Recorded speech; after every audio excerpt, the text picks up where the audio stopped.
কম খরচে মজাদার পটল ভাজা, স্বাস্থ্যকর, সুস্বাদু এবং কম খরচে সহজে পটল ভাজা কিভাবে রান্না করা হয়। আর এই ধরনের পটল ভাজা রান্না করার জন্য আমরা নিয়ে নেব পটল, এবং পটল নেওয়ার পরে আমরা একটি কড়াইয়ে তেল দিয়ে নেব। তেল দিয়ে তেল যখন একটু সামান্য গরম হয়ে যাবে তখন আমরা এভাবে পটলগুলা কেটে সুন্দর করে রেখে তেল গরম হয়ে যাবার পরে আমরা তেলের ভেতরে পটলগুলো দিয়ে দেব। পটলে রয়েছে প্রচুর পরিমাণে ভিটামিন এ এবং সি থাকে, যা আমাদের রোগ প্রতিরোধ ক্ষমতা বৃদ্ধি করতে সাহায্য করে। এছাড়াও পটল ডায়াবেটিস নিয়ন্ত্রণে সাহায্য করে, পরিপাক শক্তি ভালো রাখতে সাহায্য করে, শরীর থেকে বিষাক্ত উপাদান বের করতে সাহায্য করে, ত্বক ও চোখের জন্য বিশেষ উপকারী ভূমিকা পালন করে। এভাবে আমরা পটলগুলা তেলের মধ্যে দেওয়ার পরে ভালোভাবে নেড়ে চেড়ে নেব, এবং নেড়ে চেড়ে নেওয়ার পরে বারবার করে আমরা নাড়বো। যখন দেখা যাবে যে এগুলা কালার কিছুটা চেঞ্জ হয়ে যাচ্ছে, হালকা লালচে কালার হয়ে যাচ্ছে, তখন আমরা বুঝতে পারবো যে এগুলা আস্তে আস্তে পটলটা পরিপূর্ণভাবে ভাজা হয়ে যাচ্ছে। একেবারে কম খরচে এবং কম সময়ে এই ধরনের রেসিপি তৈরি করে খুবই মজাদার, স্বাদে এবং দেখতেও আকর্ষণীয় মনে হবে। দেখুন এইভাবে আমরা পটলগুলা বারবার নেড়ে নিচ্ছি এবং এর কালারটাও আস্তে আস্তে চেঞ্জ হয়ে যাচ্ছে।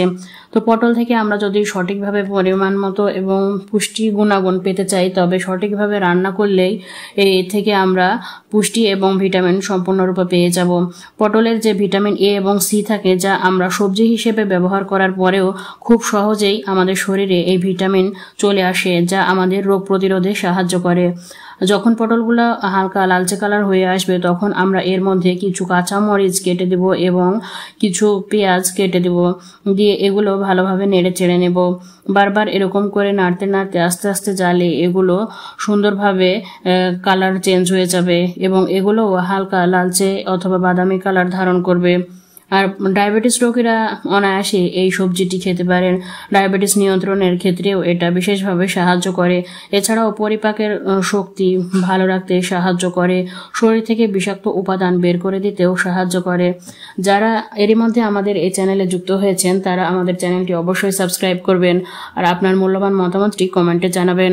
আর ভিডিওটি যদি ভালো লাগে তবে লাইক এবং শেয়ার করে আপনার বন্ধুদের এবং আপনজনদের জানাতে সহযোগিতা করবেন। তো দেখুন আমাদের রেসিপিটি প্রায় হওয়ার মধ্যে চলে এসেছে। কালারগুলো খুবই সুন্দর দেখা যাচ্ছে।